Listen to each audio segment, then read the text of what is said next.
수도권의 병상 확보 상황 현장을 연결해서 조금 더 살펴보겠습니다. 경기도 의료원 안성병원 임승관 원장님 연결하겠습니다. 임승관 원장님 안녕하세요.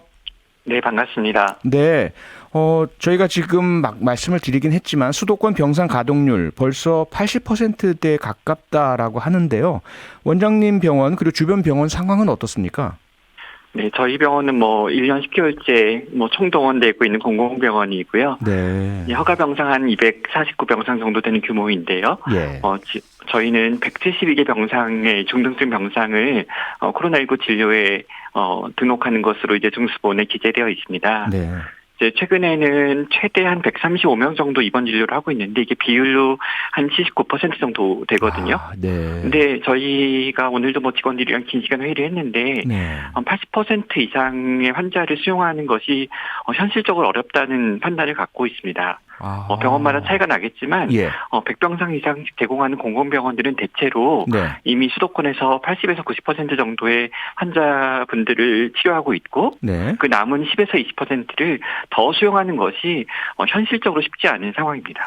현실적으로 쉽지 않으시다라는 것은 병상이 20% 남았다고 해서 환자를 수용 못한다. 인력 부족 때문인가요?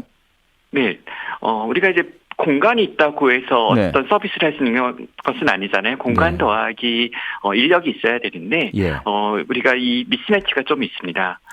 그런 맥락에는 예. 이제 등록되어 있는 병상 숫자가 좀 실제 능력치보다 과다하게 잡힌 부분들이 그동안 쭉 있어 왔고요.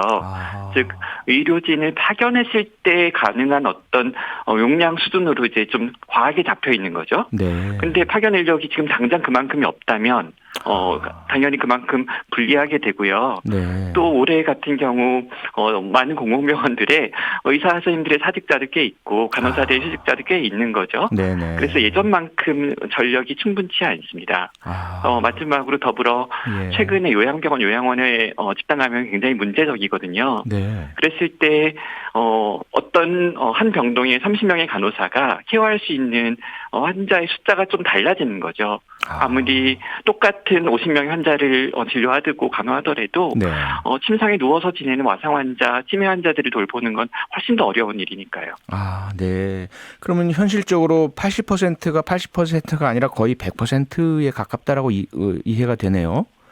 네, 그런 부분들을 정확히 좀 잘 살펴봐야 됩니다. 즉 네. 서류상에 있는 숫자와 현실에서 진짜 소화할 수 있는 능력 사이의 괴리를 정확히 알아야 되는 거죠. 지금 저희가 접하는 소식이 하루 신규 위중증 환자가 500명이 넘어섰고요. 그다음에 일반 신규 확진자 수도 3,000명이 계속 넘고 있는 상황인데요. 네. 원장님 보시기에 우리 의료 체계 이 현 단계 단계적 일상 회복 계속 이어가도 감당할 수 있다고 보십니까? 네. 정부에서는 중환자실 병상의 어떤 점유 비율 75% 정도를 계속 좀 그동안 얘기했잖아요. 네. 오늘은 좀 이제 좀 더 정밀한 지표를 얘기했는데요. 네. 그렇다면 이제 25% 정도 남았을 때는 우리가 긴장해야 된다. 그리고 더 준비를 서둘러야 된다. 이런 맥락인데 네. 여기서 제가 다시 앞 질문에 이어서 드리는 의견은 네. 그 25%가 정말 존재하는가라는 질문이 필요하다는 거죠. 네. 근데 그것이 서류상에만 25%가 있고 실제 능력치는 5%나 10%밖에 없는 거라면 그건 네. 곤란한 거잖아요. 네. 더욱더 시급한 거고요. 그래서 이 질문에 있어서 사실 기자분들이 브리핑 시간이라든지 이럴 때 정확하게 좀 물어보셔야 되는 것 중에 하나가 네. 대기자가 존재하느냐라는 질문이에요. 대기자가 존재하고 있다면 수도권에서 네. 생활치료센터를 가야 하는데 하루 이틀째 기다리고 있는 사람이 있다. 혹은 전담병원으로 이송돼야 되는데 그 집단 감염이 발생한 요양원이나 요양병원 아직도 며칠째 머무르는 분들이 있다라면 이미 갖고 있는 능력치를 포화했다는 얘기잖아요. 예. 실제 그런 소식들이 적지 않게 들리고 있습니다. 그러면 제가 지금 드리는 질문도 사실 조금은 현실적이지 않을 수 있을 것 같은데 네. 마지막 최종적으로 우리 의료 체계가 감당할 수 있는 최종 단계 데드라인 네. 어느 정도로 추산을 하실 수 있으실까요? 네. 그러니까 정부가 5,000명이라는 어떤 숫자들을 조금 얘기하는 부분도 있었고요. 네. 그리고 지금 이제 그걸 더 확장하기 위한 노력을 하고 있다고 얘기하는데 예. 사실은 이제 3,000명 정도가 되니까 부하가 있다는 현장에 어려운 얘기들이 전해지는 거잖아요. 네네. 저도 그 얘기를 대신 드렸고요. 네.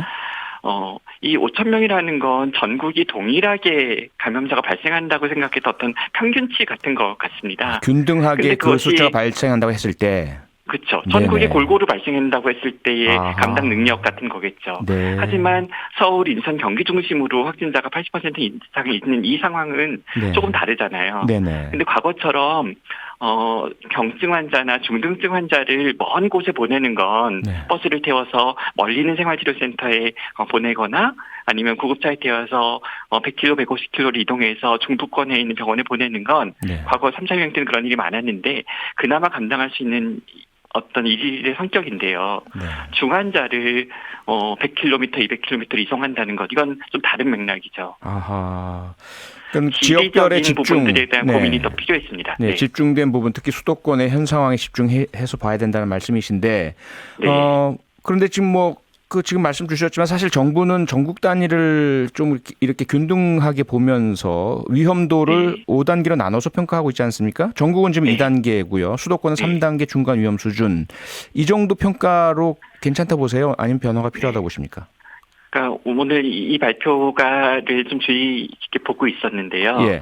네, 수도권은 3단계 중간 위험, 이게 5등급 중에 가운데쯤이고 아직 네. 높은 위험이라고 분류하지 않은 거잖아요. 네. 근데 제가 아까 실제 현장들의 체감하는 소식을 좀 전해드렸듯 실제 대기자들이 기다리고 있는 상황들이 속속 전해지고 있거든요. 네. 그렇다면 이 지표가 뭔가 현장을 반영하기에 좀 어떤 정밀성이 떨어지는 지표이거나 적절하지 않은 지표일 수 있는데 이 지표가 사실 3개 영역으로 구성되어 있어요. 예. 하나는 병실이 얼마나 남아있는가라는 의료 대응 영역이고요. 네. 하나는 고위험군이 얼마나 많이 발생하는가라는 발생 영역이고요. 네. 하나는 고위험군이 얼마나 예방접종을 맞았는가라는 예방접종 영역이란 말이에요. 네. 근데 뒤에 두 영역은 어차피 선행 원인이고요. 네. 맨 처음에 그 병상이 얼마나 남았냐가 후행 결과 네네. 영역이잖아요. 네. 그렇다면 사실은 진짜 위험은 이렇게 5가지 지표 3가지 영역이 아니라 예. 사실은 병상이 얼마나 남았나 대기자가 없나 네. 단순한 부분에서 오히려 통찰을 얻을 거라고 저는 생각하는데 네. 그런 부분이 좀 조금 아쉽습니다. 거기에 또 의료 인력이 충분히 지금 확보되어 있나? 이 부분도 포함이 되어야 하겠네요. 그렇죠. 그런 네. 현장의 지금 상태들을 잘 점검하고 그것들이 상부로 올라가는 이 네. 흐름들이 중요하다고 생각합니다. 네, 마지막으로 내일 국무총리가 상급 병원장들과 병상 대책을 논의한다고 하는데요. 원장님 입장에서 현장에서 보실 때 가장 네. 중요한 대책, 가장 절실한 대책 좀 몇 가지 꼽아 주시죠. 네. 아마 병상 확보 얘기를 하시겠죠. 네. 또 더더군다나 상급 종합병원이라는 큰 병원들이랑 회의를 하는 거니까요. 예. 특히 중환자실 얘기를 할 겁니다. 근데 좋습니다. 상급 종합병원들도 아마 여력이 지금 별로 없을 텐데 그 부분들을 더 동원하는 거 좋은데요. 네. 다만 이게 시간이 걸린다는 거죠.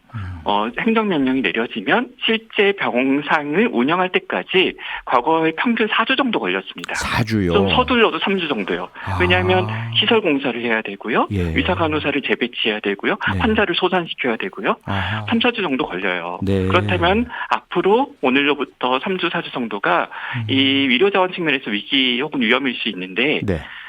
즉 가정에서도 대기자가 발생할 수 있고 그렇죠. 요양원 같은 시설에서도 대기자가 발생할 수 있고 더 많아질 수 있다면 그에 대한 대비책이 꼭 필요하죠. 아하. 가정에서는 네. 어떤 사람이 정말 위험한지고 빨리 병원에 가야 되는지를 가려내는 그런 프로그램이 빨리 세팅돼야 되고요. 네. 시설에서는 환자를 빼줄 수 없다면 구조를 할 수 있는 의료 인력이라도 투입해줘야 되는 걸 거 아니에요. 네네. 그런 구조 구급의 관점으로 네. 이 집단감염이 일어난 시설을 도와야 됩니다. 그런 대책이 아주 시급합니다. 네, 현장 중심의 실효성 있는 대책 마련이 되기를 바라겠습니다.